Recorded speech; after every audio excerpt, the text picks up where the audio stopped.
Hey folks, welcome to another Salty Seaman military movie bullshit review. Merry Christmas, Happy Holidays, and all the seasonal bliss there is to offer here. And as what is becoming a holiday tradition, I'm going to look at one of those really, really awful Hallmark movies that they make for this season. And there's always a couple that happen to have a military bend, so why not?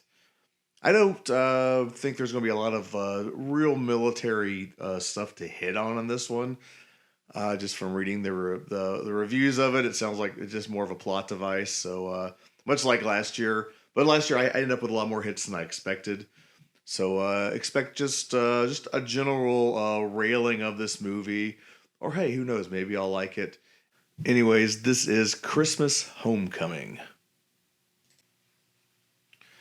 So we get this really kind of gross moment where the main actresses, main characters, who I believe, if I recall from the description, is a 1 year widow of a combat death, getting pushed on a whole, hey, go look for a new husband. Not at her own pace and when she feels comfortable, but yeah, just push getting a new husband right away on, which just ooh. And then followed by, one of those touching moments where, daddy comes home early from deployment on Christmas and, the family's surprised. And it's a great touching moment. Yes. And those are great and they happen. But juxtaposition with just that moment, it's just kind of gross. So Master Sergeant here, probably heavy veteran on not just the military, but on military moving. Probably moved, good Lord knows how many times at this point in his career. Now just deciding, like, yeah, I think I'm going to go find myself a place out in town in this place I've been stationed at for God knows how long, or known about for how long. And he's like, yeah, let me go skipping about town trying to find a furnished apartment. Okay. One saved message. Hey babe, it's me. Another day closer to holding you in my arms. It's gonna be so nice to be home. My God, that is the best, clearest message I've ever heard left on an answering machine from whatever connection hookup sat through satellite phones he had in Iraq, Afghanistan, wherever he's at. It's almost like studio professional quality. That dude must have invested in some gear. Again, these people are just kind of disgusting, just pushing this woman to, get over it and select and find a new mate. Eesh. Especially if, knowing that, the prior husband is, died in combat.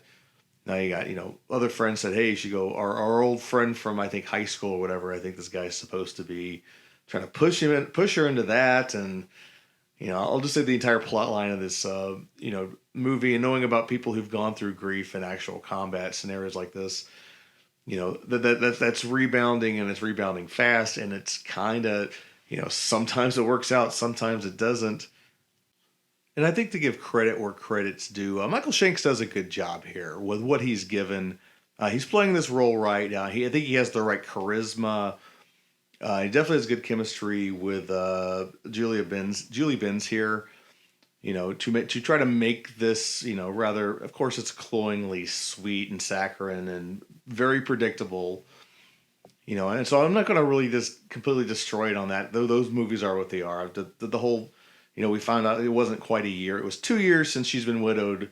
I still find the idea of people pushing she needs to move on very just kind of disgusting. And I would hope no one in that situation ever has that happen with their close friends and family like that. But yeah, Shanks does the right job, and I find this scene right here very, correct. The way he handled the scene, the way he played the scene, and immediately walked out and realized just what an awkward situation he was in.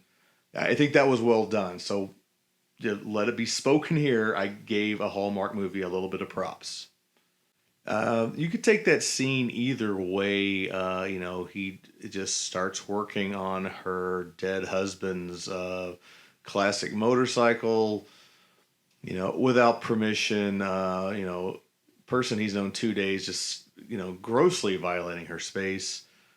versus just a a kind if foolishly thought out act. There's no harm intended, but it's certainly one of those things where I think it takes a hit on his overall how charming and charismatic he is here, because I mean that's pretty, that doing that with such little knowledge of a person, and seemingly more out of just like, hey, I want to play around with this dead guy's motorcycle because it's neat, versus anything you're actually doing to help them with their motorcycle. I think as in my opinion, I think kind of takes away that charm that guy has developed so far in this role. And in my opinion, the whole thing is very shaky to begin with. And goofy way they got him to the ceremony aside, and and I almost didn't want to say anything because it does happen, because you don't end up knowing anyone. The fact that he wouldn't know or have reached out to the wife of someone that was under him, and he said he was his team lead when he died, until this point. Now they're making it a plot point also. Not I'm not saying out of the realm of possibility, but this one is another one that kind of bugs me. If he is a good and a good master sergeant as they're making him out to be, it does that seemed to be out of character with the guy they're trying to build here. Mark and Daquan, they deserve to come home. I'm responsible. And I don't deserve that. Yes, you do. And that's about as much as this movie as I can take. I want to keep myself in the holiday spirit. Yeah, this kind of stuff I just can't deal with. If these movies are your kind of thing, I mean, and I have friends who they are, good on you. I find them awful, awful, horrible. And you start putting cloying, saccharine stuff and pulling heartstrings about war heroes and military people and people who've lost lost soldiers, lost husbands and wives and widows and orphans and all that stuff with it. Yeah, I start to just it just meh to me. So that's about as much as I can take of this one.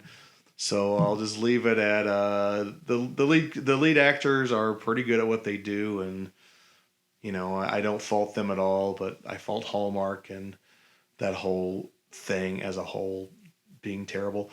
But beyond that, I hope you guys all have a Merry Christmas, a Happy Holidays, and all that fun stuff. And I'll be getting back at you in the New Year's with much more updates, much more reviews, and things of that nature. And I love you, freaks. Merry Christmas. Peace.